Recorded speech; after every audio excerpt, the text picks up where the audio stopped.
Okay, so welcome back. And in this one, we are going to talk about the modulation section, the LFO section that the Mini V is going to give us. Now, back in the day, nowadays, of course, each synth, on every synth, we have a dedicated LFO section. And it's very, easy to use. But back in the day, we had no chance to use LFO just, as easy as we get it today.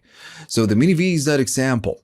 So I'm dedicating this whole section just to show you how the modulation works within these controllers, right? Within these controllers, not the advanced that you get right here at the top. And we're gonna get here later, because what we have right here as a modulation source, it's pretty limited. But of course, this is the way this works. It's a model synth, right? That's the whole idea.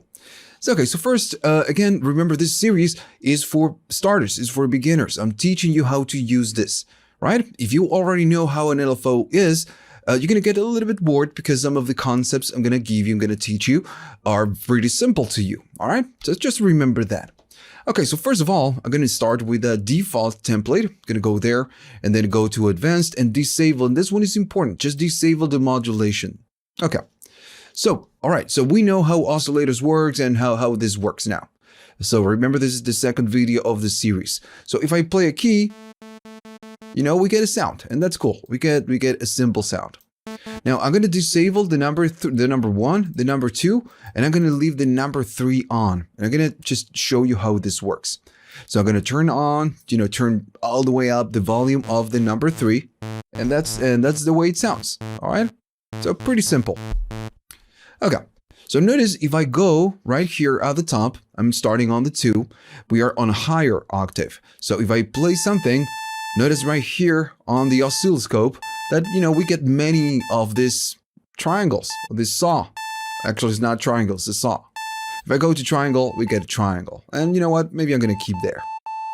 So we get many. As I go down, go to the an octave down, notice that we get less. We get less and less. And this is how it works. As soon as you go up in pitch, of course, you can start getting more of these symbols, right? Of these waveforms. And if I go down, we get less because we get less harmonics. If I go down, we get less.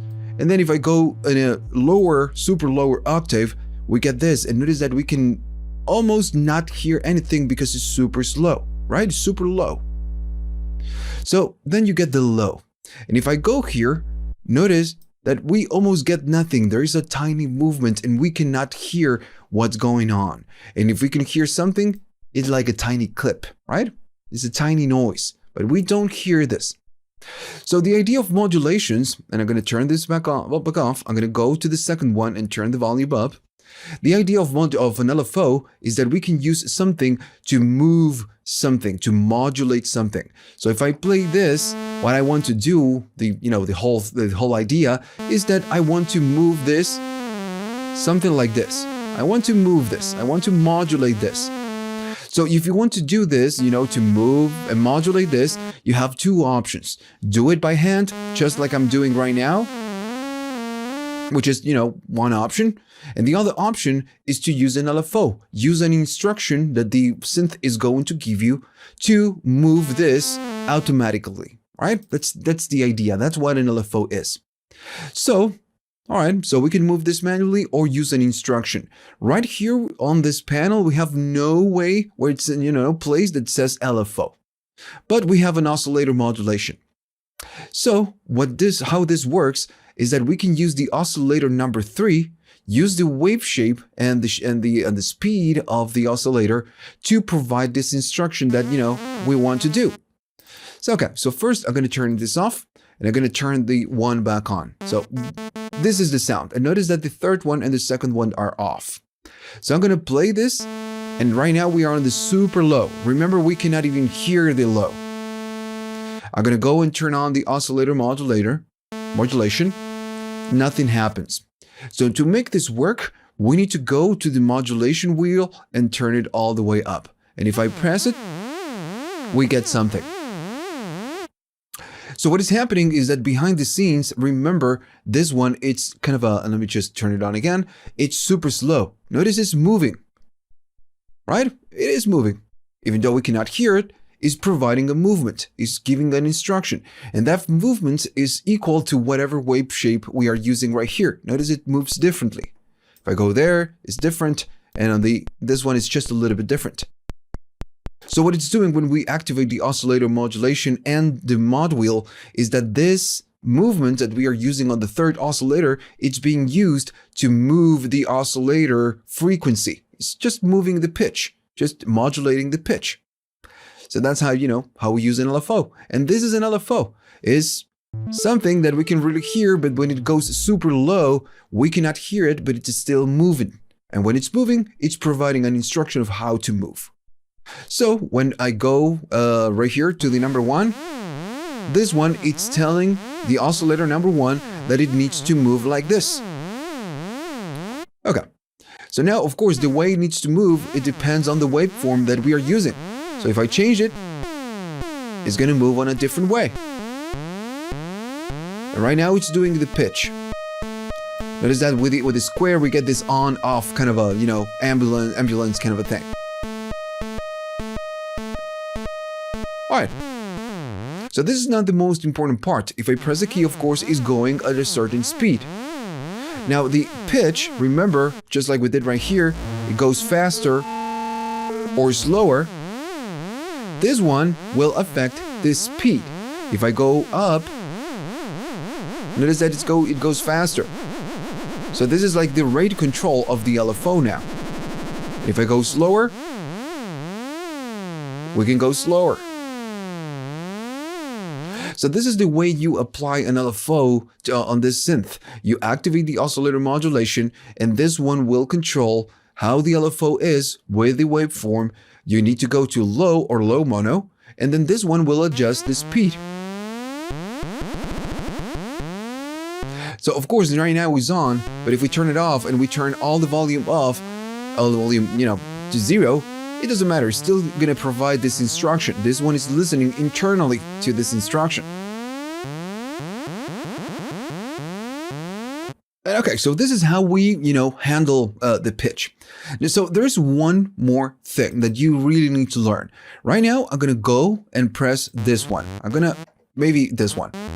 And notice it goes on a certain speed, right? It goes, starts and starts again. It's just going in a rate, right? Just certain speed. If I go up, it's going to start going faster. Notice I'm going up.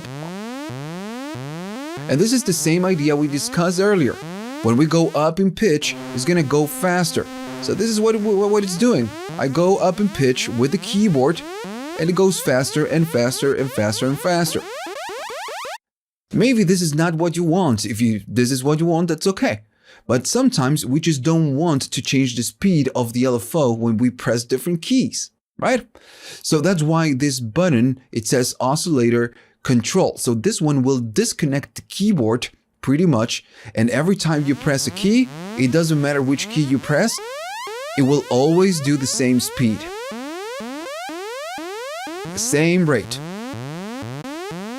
So that's it. This one will enable again the modulation, and this one will deactivate the keyboard so we can always run the LFO at the same speed. So with this one, again, we modulate the pitch. The oscillator modulator, we modulate the pitch. Now, what happens if I want to modulate something else like the filter? Something, very common. So I'm going to turn this off, and I'm going to go and turn on the filter modulation. So when we turn this on, now this LFO will move this cutoff frequency. So I'm going to go and put it right here. So as soon as I press something, notice that it's moving. And the movement, of course, this works the same way than the pitch, but now it's going to do the cutoff. So it's up and down and doing something like this. If I go to a different shape, it works in a different way. And if we change the pitch, it will go faster or slower.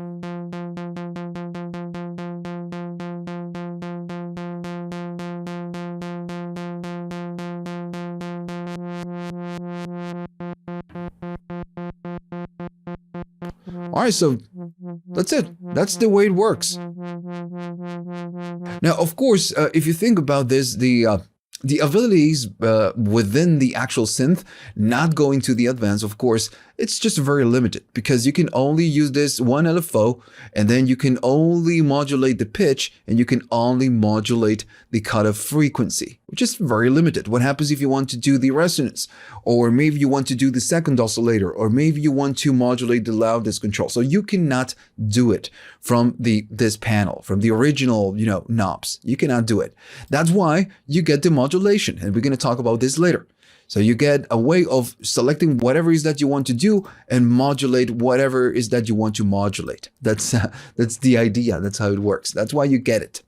But by default, we can only modulate the pitch and only the cutoff frequency. That's the only thing we can do. Now, there's one more thing I didn't show you, and I'm going to go back to default just to show you how this works. And again, I'm going to go to advanced and deactivate the modulation. So notice that it says keyboard control, right? And for now, we are just using it to do the oscillator modulation or to modulate the pitch. But there's one more trick with this one. So now I'm going to go to the first oscillator, and that's the sound I get. Maybe I'm going to go right there, or maybe I'm going to leave it at 8.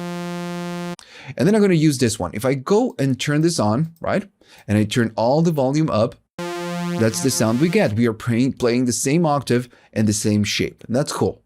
Now I'm going to go an octave lower, maybe there, and we can hear the low frequencies of the oscillator number 2, right?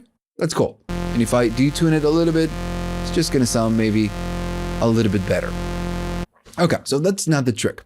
Now remember, these buttons, what they do, they disconnect the keyboard from the actual oscillator. So whatever key we play, it doesn't matter the speed or it doesn't matter anything. It will not listen to the keyboard. It will just play a single note, the fundamental note. So if I go to the oscillator number 2, I'm going to make sure that the 3 is off, and I'm going to go and deactivate it. And notice that we get a different sound.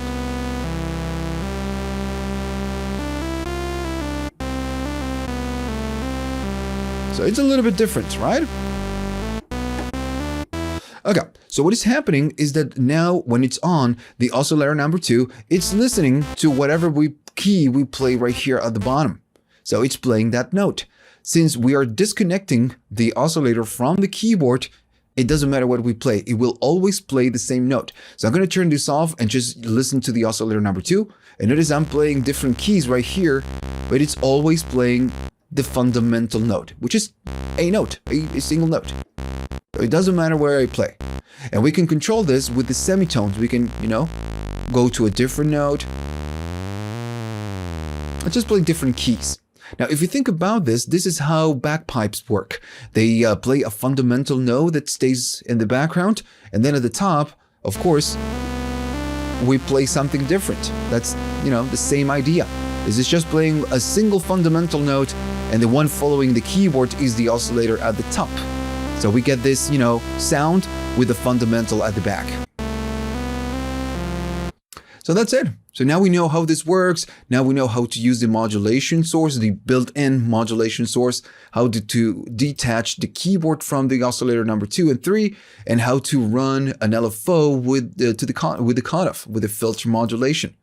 Right? So, on each section, on each video, we just know a little bit more. So, okay, so we're going to go to the next one. I'm going to move on, to the next section. And on the next one, it's going to be really fun because we're going to talk about the filter and the loudness control. And this is pretty essential to make a really good sound out of this, to get a good sound out of this.